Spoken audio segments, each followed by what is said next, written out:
Hoje eu quero falar com você a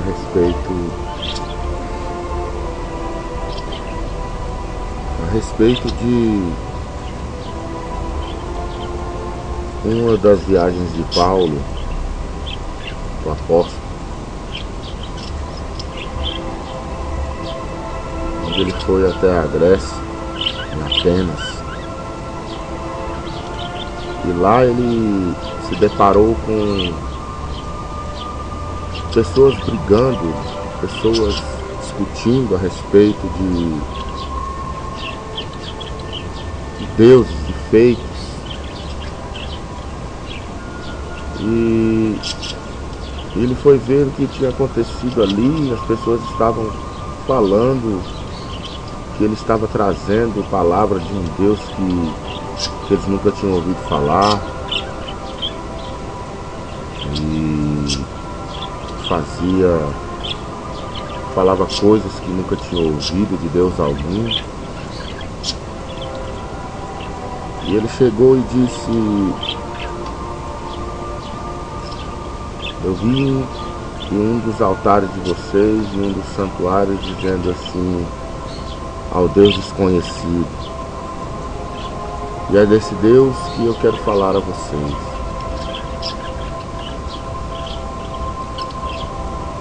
E Paulo falou do Deus de Abraão, de Isaac, de Jacó. Falou qual era o propósito, que ele era um Deus que formou todas as coisas, que formou o homem. Por causa dele nós respiramos, por causa deles nós caminhamos, nós fazemos projetos, por causa deles nós estamos vivos. E que entregou seu filho em uma cruz para que pudesse pagar pelos nossos pecados, receber as nossas iniquidades.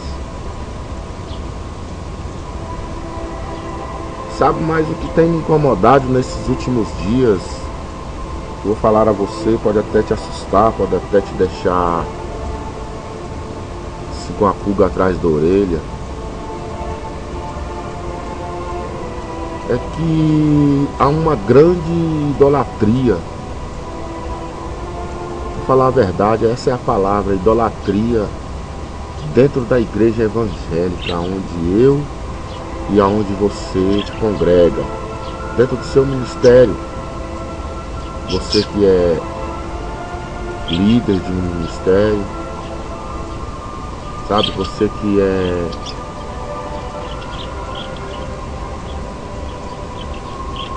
congregado ou membro de alguma congregação de 30, 40 pessoas ou de 200 pessoas, nós temos se deparado com a idolatria dentro da igreja. Como eu posso explicar isso a você? É simples. O livro dos Salmos, ele não são apenas poesias. Os Salmos não são apenas cânticos, letras de cânticos. Os Salmos, ele é uma parte da Bíblia onde nós podemos estudar a teologia nesses livros. É um livro que fala da personalidade de Deus, quem Deus é, como Deus age, o que Deus gosta, o que Deus não gosta. Como ele prefere, de que maneira é, sabe, mais ou menos um estudo do próprio Deus, porque no livro dos Salmos, nos seus 150 capítulos, ele fala a respeito disso, da personalidade de Deus. E no Salmo 7, que eu tirei um específico, versículo 11, 10, do 10 em diante, mais ou menos aí. Se eu tiver errado é coisa de um versículo ou outro, para frente ou para trás, mas se eu não me engano é o versículo 10 e 11, que diz assim, que Deus, ele é um juiz justo e um Deus que se ira todos os dias. E no outro versículo diz assim, logo o versículo após diz que ao que não se converter, ele afiará a sua espada e o seu arco já está aparelhado. Sabe, nós vemos aí as pessoas que não têm o conhecimento desse Deus. Ela não tem um conhecimento completo de um Deus que é único, de um Deus que Ele é amor. Você não precisa ter dúvida disso, que Ele me ama e Ele ama você. De um Deus que Ele é misericordioso, de um Deus que Ele é paciente, de um Deus que Ele é tardio em se irar, de um Deus que Ele tem compaixão, de um Deus que Ele prospera, que Ele cura as enfermidades, que Ele liberta de demônios, de cadeias, de prisões. Mas Ele também é um Deus que se ira todos os dias por causa de mim, por causa de você. Deus que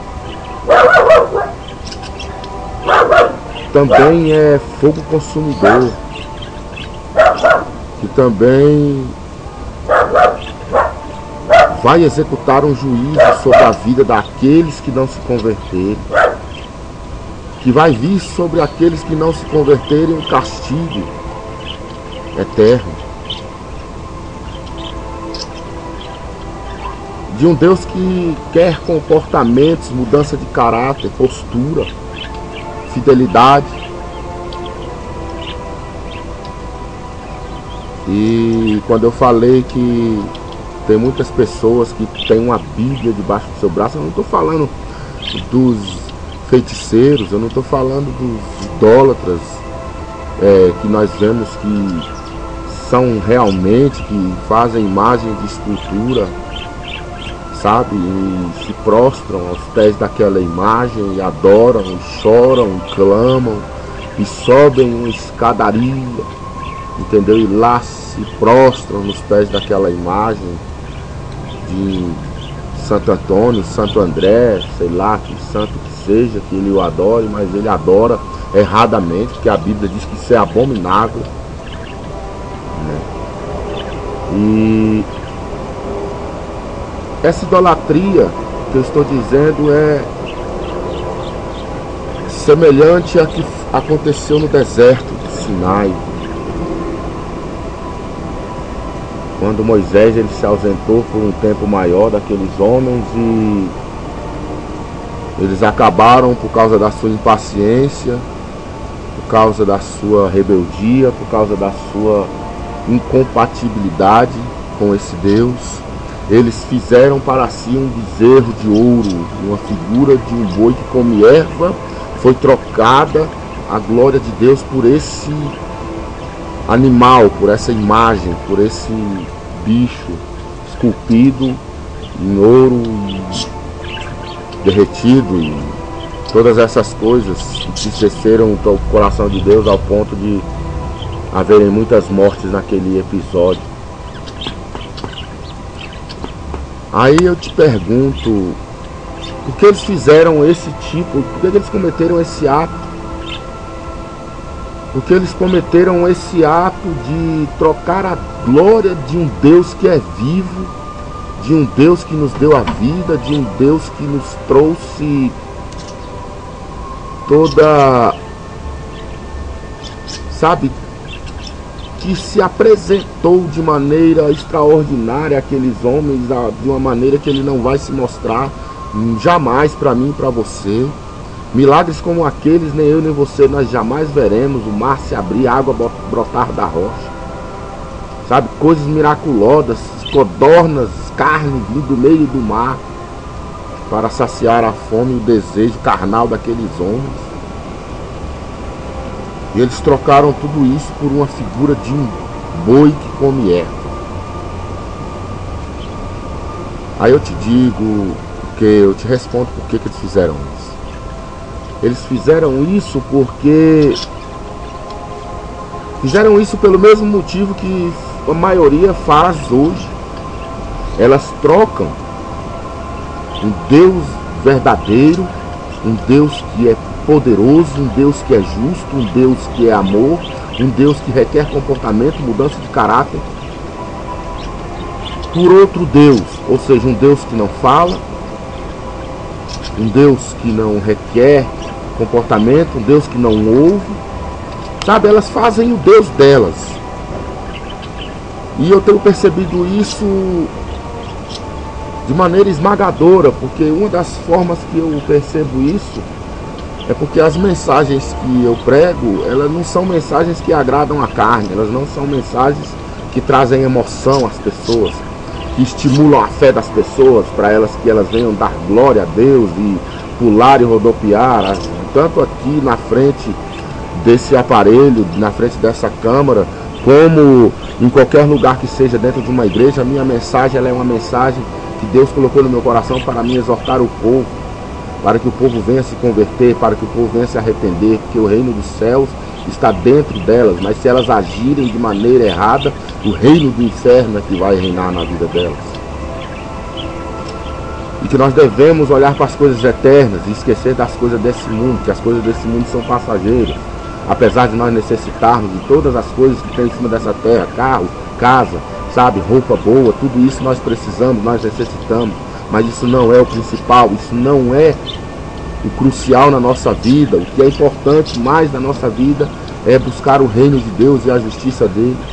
Porque há uma justiça, vai haver um juízo, vai haver uma cobrança pelas nossas obras, pelo que fazemos, deixamos de fazer.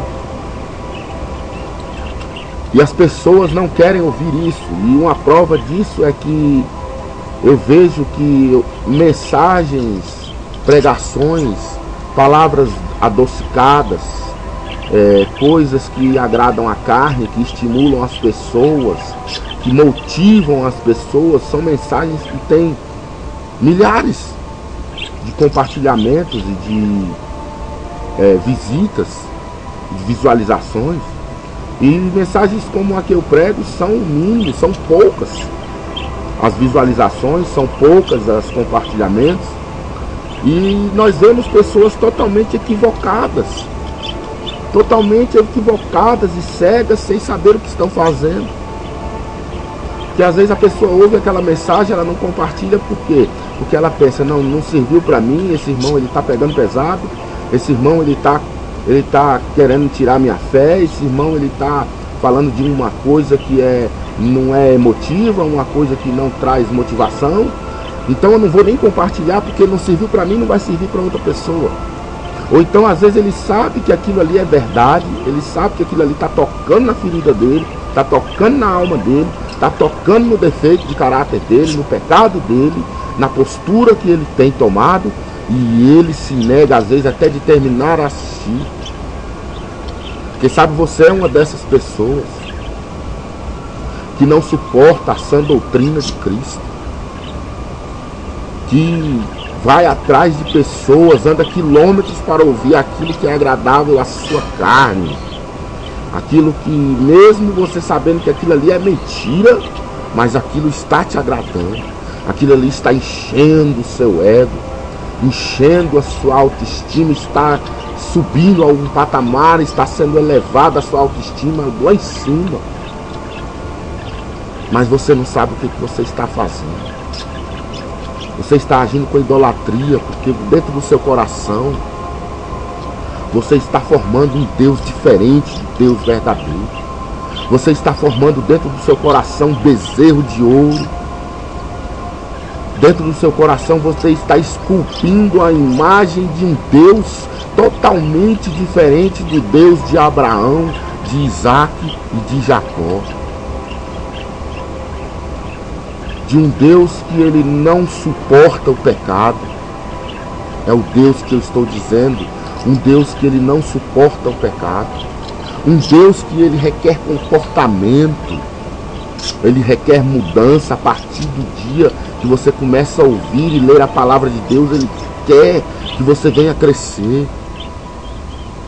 Ele quer que nós venhamos trazer para dentro de nós a verdade, a palavra dele, para que nós venhamos confrontar aquilo com a nossa vida e venhamos chorar as nossas misérias e venhamos reconhecer que somos pecadores e precisamos desesperadamente da presença dele na nossa vida. Mas as pessoas não querem Deus assim, elas não querem um Deus que fala.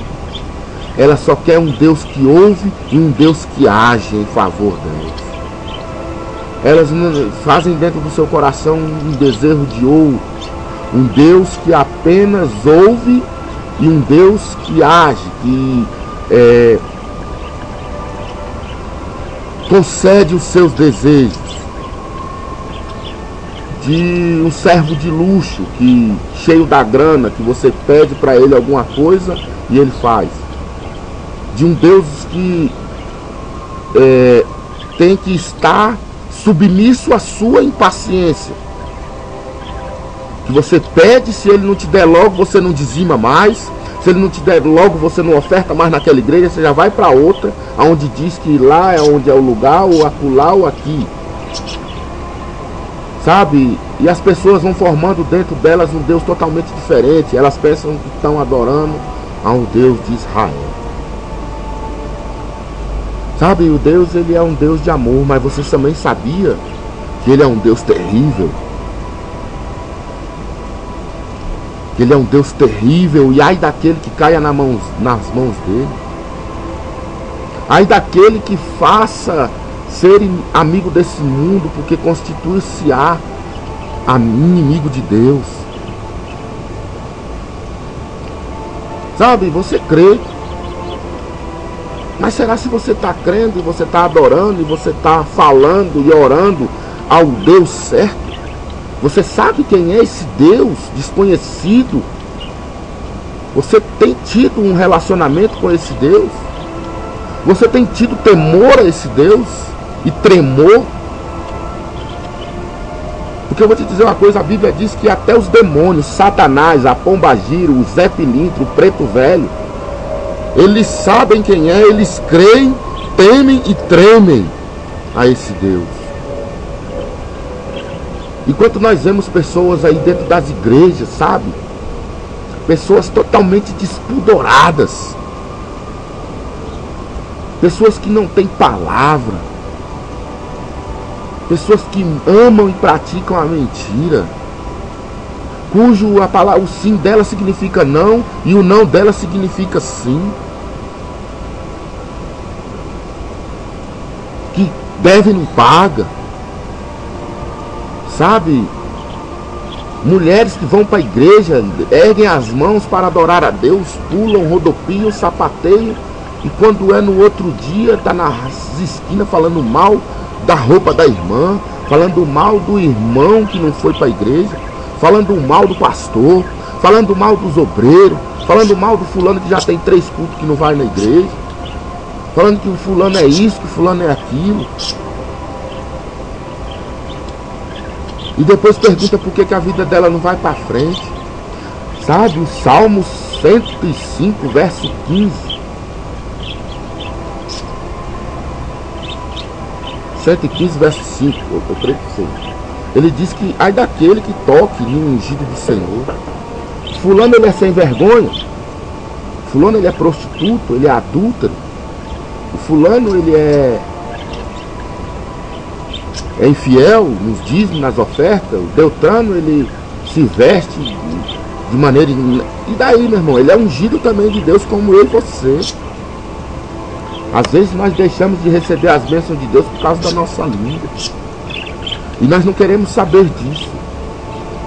Porque nós vivemos na idolatria.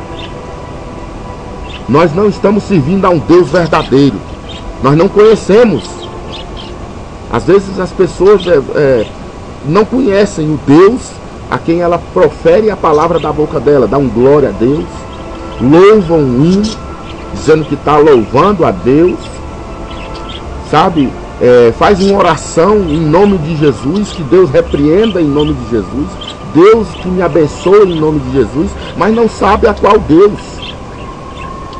Às vezes ela está pedindo isso ao Deus de Abraão, ao Deus de Isaac, ao Deus de Jacó, mas ela tem dentro dela um Deus esculpido por ela própria, não um Deus que não foi formado, não foi esculpido, não foi feito. Ele sempre existiu, antes dele nada existiu, e todas as coisas que existiram depois dele foi feito por ele. Mas você não está adorando esse Deus, você está adorando e servindo um Deus que há dentro de você, ou seja, um Deus que tem que aceitar as suas picuinhas, que tem que aceitar os seus pecados e as suas podridões, que tem que aceitar as suas abominações, que você não precisa pedir perdão, que você pode continuar vivendo na lascívia, na prostituição, que você pode continuar vivendo no roubo e na corrupção dentro da igreja, que você pode continuar agindo infielmente no seu trabalho, que você pode ir para a igreja com a roupa escandalosa, que você, em vez de ser um instrumento de adoração, você é um instrumento de cobiça por causa da roupa que você usa. E é esse Deus que você quer que seja o seu Deus. Um Deus que aceite você da mesma forma. Ah, mas nós estamos no tempo da graça. Eu ouvi uma vez um pastor dizer uma coisa que eu concordo plenamente. Nós estamos no tempo da graça, mas porque a palavra de Deus diz que nele não há sombra, não há mudança nem sombra de variação. Mas vamos imaginar que ele tivesse uma mudança do Velho Testamento para o Novo Testamento, do tempo da lei para o tempo da graça. As pessoas, nós estamos no tempo da graça. Deus, ele agora é um Deus bonzinho. Aí ele citou duas coisas que eu quero citar a você. No tempo da lei,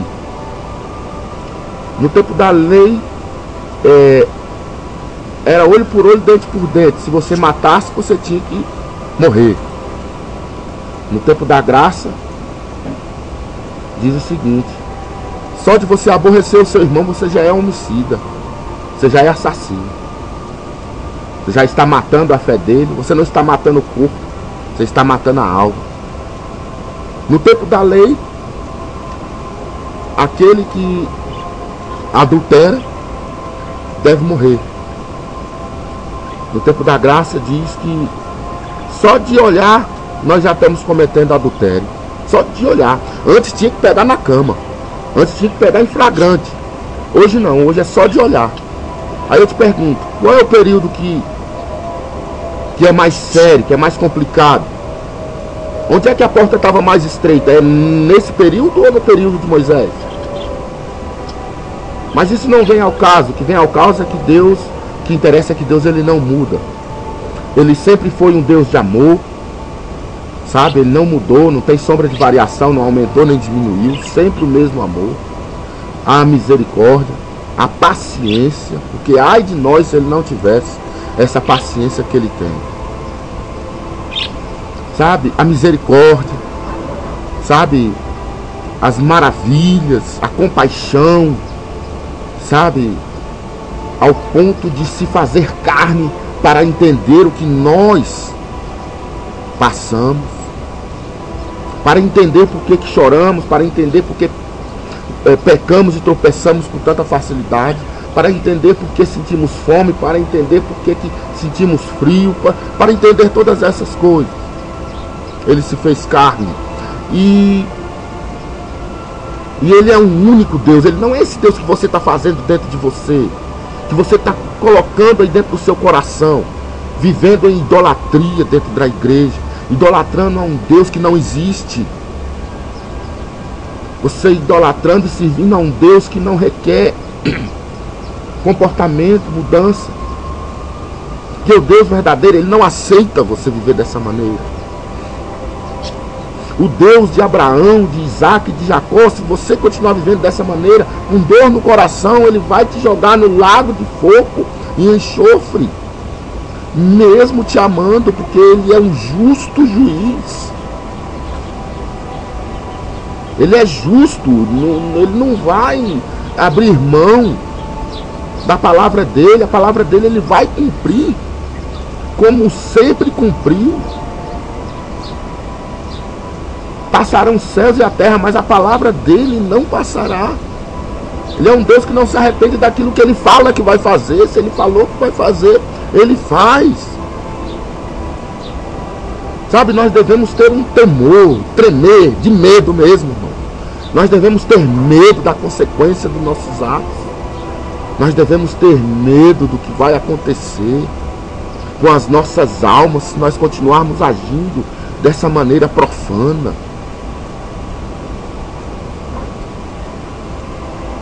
Sabe, Jesus ele falou uma vez a respeito de nós ajuntarmos um tesouro no reino dos céus. E eu queria que você que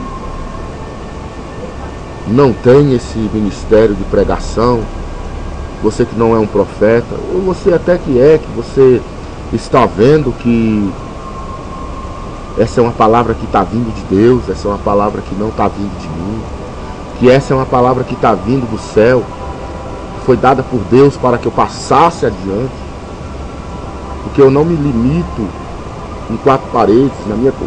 Na minha congregação eu prego 3, 4 vezes por mês. De vez em quando estou pregando fora, mas eu não posso me limitar apenas a isso. Você que está ouvindo, que não tem esse ministério de pregar o Evangelho, que não tem esse ministério de levar a palavra àquele que está necessitando, você que não foi chamado para isso, você foi chamado para alguma coisa, porque Deus ele não chama ninguém para não fazer nada. Ele não chamou ninguém para ficar apenas sentado em um banco esperando ser abençoado, dando algum glória a Deus ou um aleluia. Me ajude compartilhando esses vídeos, porque eu compartilho esse vídeo no Facebook, eu compartilho esse vídeo no YouTube. Me ajude compartilhando, comente, faça algo pela obra de Deus. Não seja mais um que não faz nada, que fica apenas com os braços cruzados, esperando cair do céu alguma coisa. Para com esse negócio de ficar só esperando pelos outros, também faça alguma coisa. Porque a um ele deu 5 talentos, a outra ele deu 3, e a outra ele deu 1.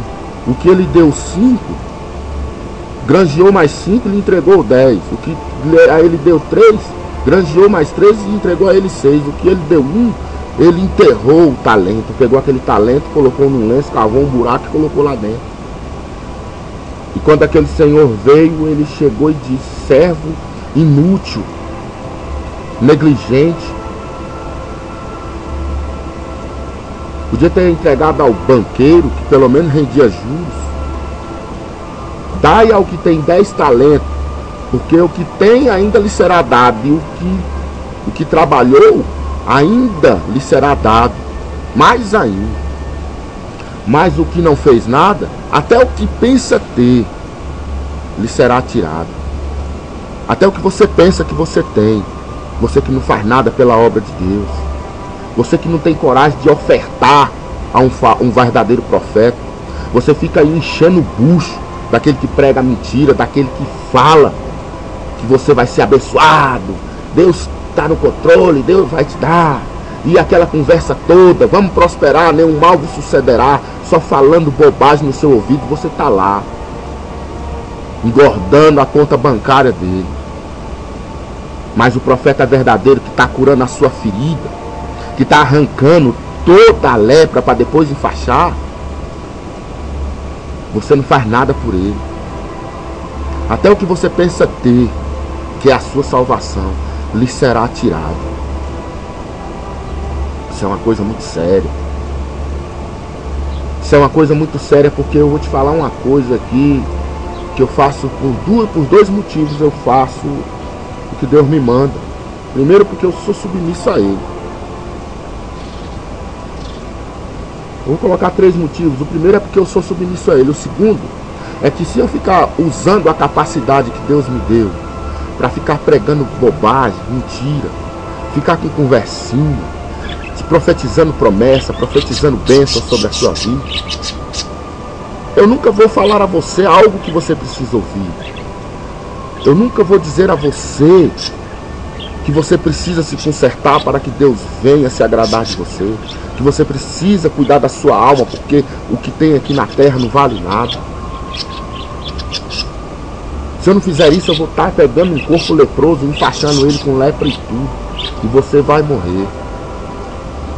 E o terceiro motivo é que, além de você morrer leproso, por causa da mentira que eu falei, por causa das ganâncias que eu tive no meu coração, eu fiquei profetizando sobre a sua vida, para de alguma forma ter um benefício de volta, ou um dinheiro, ou uma oferta, ou qualquer coisa que seja, eu ainda vou com você para o inferno junto.